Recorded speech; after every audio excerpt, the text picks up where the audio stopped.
안녕하세요, 여러분. 오늘은 협상의 대가로 불리는 허브, 코엔의 책 협상의 기술에 대해 이야기를 나눠볼까 합니다.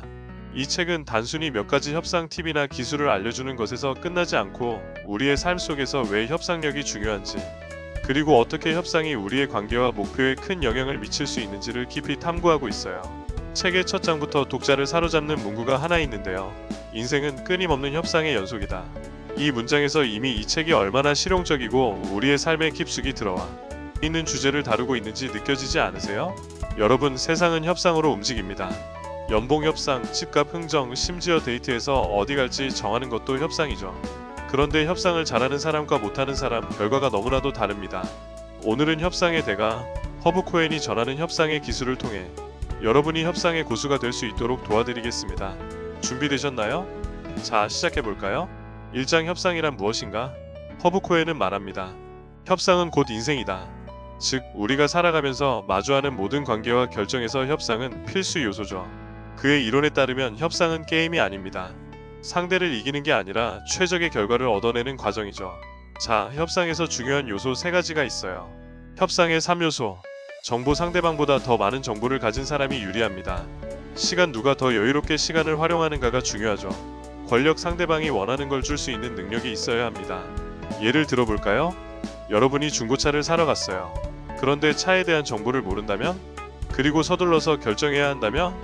당연히 판매자가 유리한 위치를 점하게 되겠죠.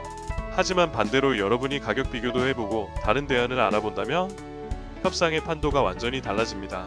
그래서 협상을 잘하려면 먼저 정보를 모으고 조급해하지 말고 상대방에게 필요한 것을 줄 수 있는 위치에 있어야 합니다.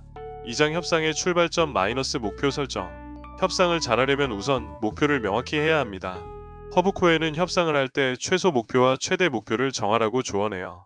연봉 협상 최소 목표는 현재 연봉 유지, 최대 목표는 20% 인상.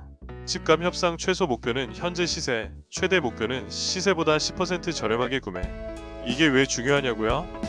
목표 없이 협상을 시작하면 상대방이 주는 조건을 그대로 받아들이기 쉽거든요. 여러분, 협상 전에 반드시 내가 원하는 바부터 확실히 정하고 들어가세요. 자, 목표 설정할 때 고려해야 할 요소들도 알려드릴게요. 목표 설정 시 고려해야 할 요소.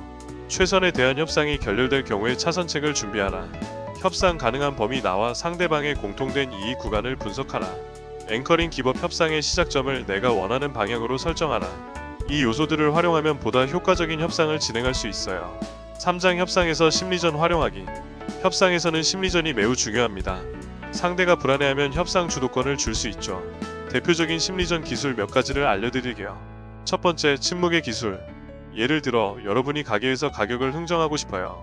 점원이 이건 할인 안 돼요 라고 말했을 때 가만히 침묵하며 점원이 불편함을 느끼고 스스로 더 나은 조건을 제시할 수도 있습니다. 두 번째, 가짜 정보 활용. 사실 다른 곳에서 더 좋은 제안을 받았어요 라고 하면 상대방이 더 나은 조건을 제시할 가능성이 높아지죠. 세 번째, 협상 테이블을 바꾸기. 고급 호텔에서 만나면 상대가 무의식적으로 자신을 낮추는 효과가 있어요. 이런 디테일까지 고려하면 협상에서 유리한 입장을 가질 수 있습니다. 4장 협상의 전략 마이너스 양보의 기술. 협상에서 양보는 반드시 전략적으로 해야 합니다. 아무 데가 없이 양보하면 협상의 주도권을 잃게 될 수도 있어요. 중요한 원칙 3가지를 알려드릴게요. 1. 점진적 양보. 처음부터 큰 것을 양보하지 마세요. 작은 양보를 하나씩 하면서 상대방이 점점 더 양보하도록 유도하는 것이 중요합니다. 2. 교환 원칙. 양보할 때는 반드시 대가를 요구해야 합니다.